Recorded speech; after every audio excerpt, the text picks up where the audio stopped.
Nous nous trouvons au ministère de l'écologie et on vient ici pour redonner ces Roundup à Ségolène Royal dans une démarche de décontamination pour qu'on puisse s'en débarrasser de manière propre. On est venu dire bonjour à Madame Royal pour l'encourager dans son ministère et dire ô combien on l'épaule.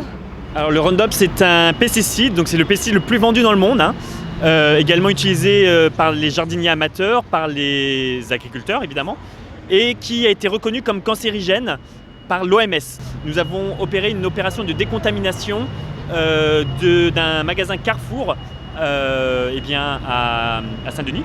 Et c'est la raison pour laquelle également nous venons aujourd'hui au ministère de l'écologie pour remettre ce poison à Ségolène Royal, pour lui demander de s'en débarrasser au plus vite de manière propre. Ce que je lui reproche, c'est simplement d'être très polluant, d'être cancérigène, ça a été prouvé, de faire du mal à la nature en règle générale. Notamment l'étude du professeur Serralini qui a montré qu'effectivement le Roundup provoquait des malformations.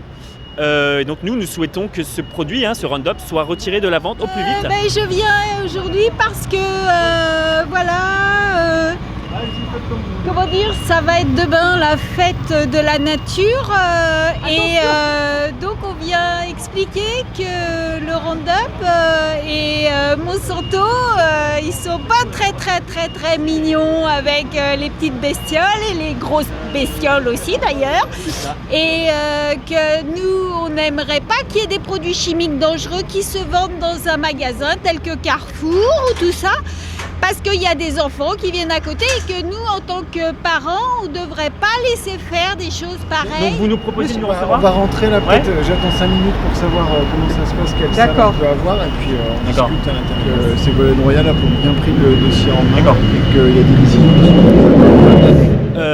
C'est sûr que jusqu'à maintenant, on a été assez déçus, on va dire, par les décisions de Ségolène Royal en matière de pesticides, puisque le plan Ecophyto a subi un retard assez important, qu'actuellement, d'un côté, il y a des beaux discours, mais de l'autre, les actes ne suivent pas. Et donc, nous attendons non seulement des beaux discours, mais surtout des actes.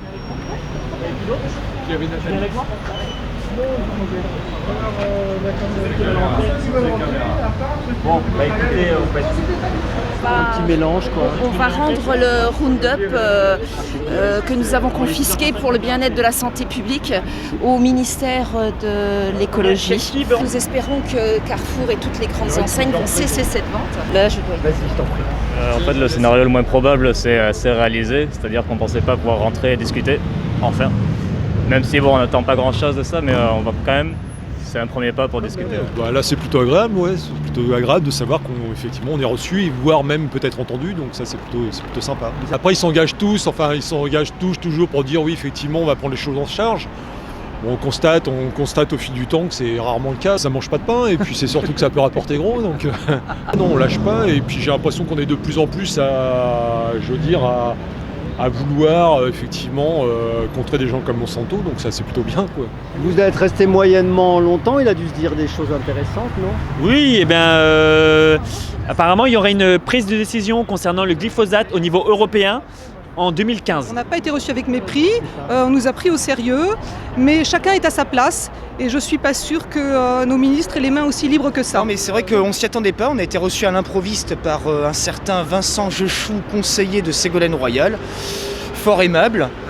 Il nous a posé plein de questions, on lui en a posé plein aussi. Bon évidemment il ne faut pas crier victoire, mais toujours est-il que voilà, il a eu la gentillesse de nous recevoir. Donc, ils ne peuvent pas être sur tous les dossiers. Là où on a eu affaire à quelqu'un qui est quand même en charge du dossier pesticides et pour la biodiversité, etc. Donc peut-être qu'il aurait dû être un peu plus au parfum que nous. On n'a pas l'impression qu'il connaissait bien le dossier, au contraire. Les connaissances n'étaient pas toujours là, donc on a apporté des connaissances. On a fait des suggestions qui ont été entendues. Maintenant, il n'y avait pas de prise de notes, donc j'espère que ça ne va pas être des paroles qui s'envolent comme trop souvent. Son discours, c'était aussi que pour l'instant, l'ANSES, donc, qui est l'agence chargée d'établir justement la dangerosité des différents produits au niveau sanitaire, n'a pas, elle, reconnu scientifiquement de manière officielle la dangerosité du Roundup, hein, ce qui est un peu curieux alors que l'OMS a quand même reconnu la dangerosité justement du Roundup. Mais tant qu'il n'y aura pas de décision, d'études scientifiques et surtout de reconnaissance de la dangerosité de la part de l'ANSES, en gros, c'est un peu compliqué pour la France de retirer le Roundup seul. C'est pas à nous, en fait, société civile, de prouver la toxicité d'un produit en disant voilà un tel est atteint d'un cancer à cause du Roundup. C'est pas à nous de prouver. C'est à eux de prouver que le produit n'est pas toxique. D'ici là, on va continuer à faire pression sur les vendeurs de Roundup, hein, que ce soit les agriculteurs, les coopératives agricoles qui vendent du Roundup, du glyphosate, également sur Carrefour, sur ces supermarchés qui continuent à vendre ce poison. Nous lui avons parlé aussi du pouvoir citoyen, de la marche qui a lieu demain contre Monsanto. Il n'était absolument pas informé. De plus, il assistait pas mal à savoir s'il y avait des drapeaux politiques, etc.